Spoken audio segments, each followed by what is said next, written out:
అయితే sir Indonesia ఇప్పుడు మీరు చెప్పినట్టుగా నాకు తెలిసి ఎక్కువ ముస్లిం జనాభా ఉన్నటువంటి దేశం ఇండోనేషియా ప్రపంచంలో. కరెక్ట్. సో ఒక విధంగా ఇప్పుడు యూరోప్ కంట్రీస్ కానీ పాకిస్తాన్ కానీ ఒక నెరేటివ్ బిల్డ్ చేసే ప్రయత్నం చేస్తున్నాయి. భారత్ ముస్లింలకి వ్యతిరేకంగా పనిచేస్తుంది, ఇస్లాంకి వ్యతిరేకంగా పనిచేస్తుందని. సో ఇండోనేషియాకి వెళ్ళడం ద్వారా అక్కడ సత్సంబంధాలు ఏర్పరచుకోవడం ద్వారా ఈ నెరేటివ్కి చెక్ పెట్టినట్టు కొంతవరకు మనం అలా చూడొచ్చు. ఈ నెరేటివ్ ఎవరు చేస్తున్నారు?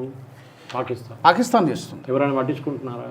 ఎవరు లేదు. టర్కీ మ్యాక్సిమం, సౌదీ అరేబియా పట్టించుకోరు, యూఏఈ పట్టించుకోరు, ఈవెన్ ఇరాన్ పట్టించుకోరు.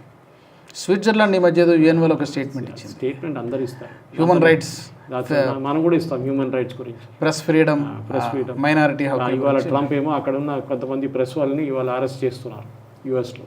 ఆయన ఎయిర్ ఫోర్స్ 1 గురించి రిపోర్ట్ చేశారని చెప్పి. అక్కడ ప్రెస్ ఫ్రీడమ్ ఉంది. అప్పుడు మోదీ గారు ఎవరైనా అరెస్ట్ చేయించారు అట్లా. ఇది మనం లైట్ తీసుకోవాలి అదంతా. ఎందుకంటే ఈ డిప్లొమాటిక్ హెయిర్ స్ప్లిట్టింగ్ అంటారు దీన్ని. వాళ్ళు చెప్పాల్సినవి చెప్పేస్తారు. మీకు యూఎస్లో 5 మంది వాళ్ళ కాంగ్రెస్ మెన్, సెనేటర్స్ వచ్చి ఇండియా వ్యతిరేకంగా మాట్లాడాలంటే $5,000, $10,000 చెక్కు స్టేట్మెంట్ ఇచ్చేస్తే వాళ్ళు మాట్లాడతారు.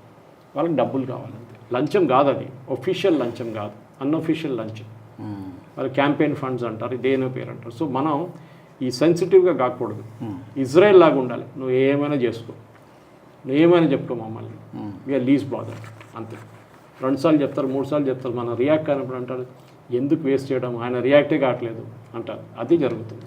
రియాక్ట్ అయినామనుకోండి మళ్ళీ చేస్తారు కావాలి. సో ఓవరాల్గా చూసుకుంటే సార్, ఇప్పుడు ఈ 3 దేశాల పర్యటన ద్వారా చైనా యొక్క డామినెన్స్ని మనం బ్యాలెన్స్ చేసేటువంటి ప్రయత్నం ఏ మేరకు మనం జరిగింది అనుకోవచ్చు. చైనీస్ డామినెన్స్ అనేది వాళ్ళ ఎకనామిక్ డామినెన్స్ ఎక్కువ ఉంది, డిఫెన్స్ కాదు. నేను చెప్పండి, మన ఘర్షణ అంతా హిమాలయాలు నడుస్తుంది, అక్కడ జాకింగ్ ఫర్ పొజిషన్ నడుస్తుంది. 38,000 స్క్వేర్ కిలోమీటర్స్ చైనా చేతిలో ఉంది ఇప్పుడు లద్దాఖ్ది. అది వాళ్ళదే అంటున్నారు వాళ్ళు. నెహ్రూ ఇచ్చారు వాళ్ళకి, ఇప్పుడు వాళ్ళ అక్సా ఇచ్చిన అంటారు దాన్ని. మనకి ప్రాబ్లం ఏంటంటే మన చైనాతో మనం కాంపిటీషన్ పడుతున్నప్పుడు we can never match the Chinese defence scale of size.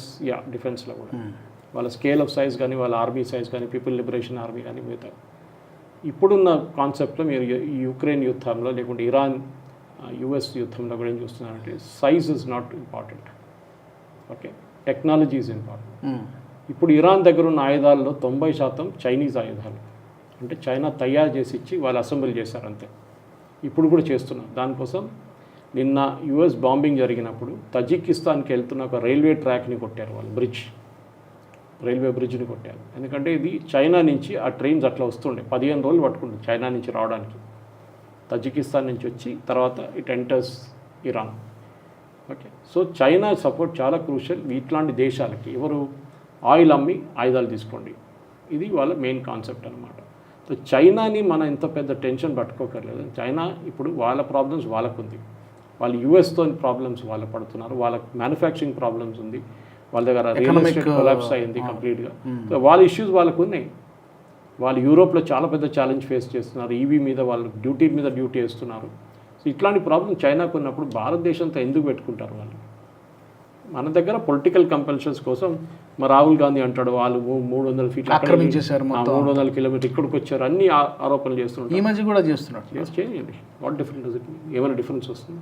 ఏం లేదు కదా. 2 రోజుల తర్వాత చెప్పినోడు కూడా మర్చిపోతాడు ఏం చెప్పాడని చెప్పేసి. మనం డిబేట్ చేస్తుంటాం, ఓకే. అంత సీరియస్ డిప్లొమసీలో ఒక మాట గుర్తుపెట్టుకోవాలి, ఏం చెప్పలేదు అది చాలా ఇంపార్టెంట్, ఏం చెప్పిందని కాదు. ఇప్పుడు మీరు చెప్పారు చూడండి, వాళ్ళు స్టేట్మెంట్ ఇచ్చారు, వీళ్ళు స్టేట్మెంట్ ఇచ్చారు. Switzerland there are statements which are never made, దాన్ని మనం ఆపెట్టాం.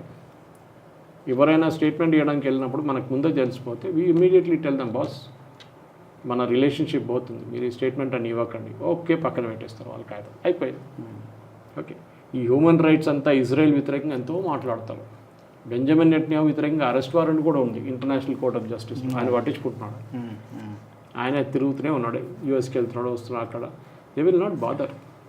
మనం సెన్సిటివ్ కాకూడదు, వీ షుడ్ బి టఫ్, అది మెయిన్ ఇంపార్టెంట్. ఈ వీడియో మీకు నచ్చినట్టయితే లైక్ చేయండి, 10 మందికి షేర్ చేయండి, అలాగే కామెంట్ల రూపంలో మీ అభిప్రాయాలను మాతో పంచుకోండి. Nationalist hub group of channels ను సబ్స్క్రైబ్ చేసుకుని తెలుగునాట జాతీయవాద జర్నలిజాన్ని ప్రోత్సహించండి. ఈ వీడియో కింద ఉన్న బెల్ ఐకాన్ పై క్లిక్ చేయడం మర్చిపోవద్దు.